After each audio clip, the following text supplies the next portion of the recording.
So we're just a little over 2 weeks away from the Unpacked event. And as expected, the leaks have intensified. Today, we have a lot to talk about, starting with the real look at the front of the Galaxy Z Fold 4. Ice Universe shared this image comparing the Z Fold 4's cover display with the Z Fold 3's and Vivo X Fold's cover screen.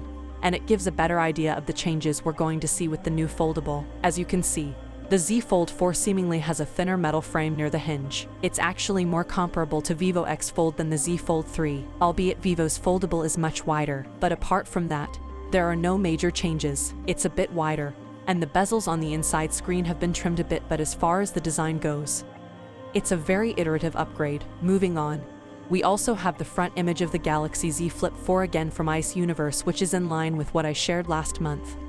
Slimmer bezels, and a significantly reduced crease. But apart from that, there are no major changes to the design, although just like the Z Fold 4, the hinge on the Z Flip 4 will get skinnier as well. The biggest difference we're going to see is the new Snapdragon 8 Plus Gen 1 chip, which offers a generational improvement over its predecessor. The cameras are getting better too with the 50MP main unit. Now, Samsung has shared something really impressive. In an editorial post, the head of Samsung Mobile said that the foldable phones are now finally mainstream, as folding phone shipments reached 10 million last year and the majority of them were Samsung's foldables. It's 300% more than 2020, which is really impressive. Now, Samsung expects the Z Fold 4 and Flip 4 to outsell their predecessors.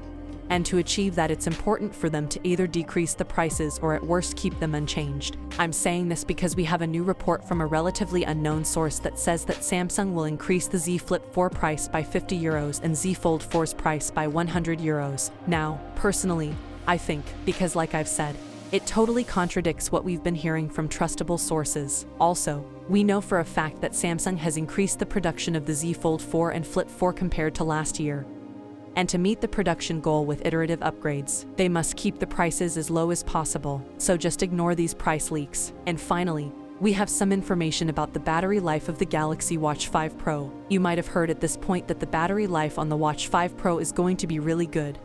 And now we have some more context on it. Ice Universe says the battery on the Watch 5 Pro can last at least 3 days. This will make the Watch 5 Pro one of the only Wear OS watches with 3 days of battery life. I mean, if you're lucky, you could get 2 days of battery life with the Watch 4. So it seems the Watch 5 Pro is going to make a big effort to avoid the battery problem with Wear OS platform. Of course, to keep up with all the latest updates, be sure to subscribe, and as always, I'll see you tomorrow. Peace out.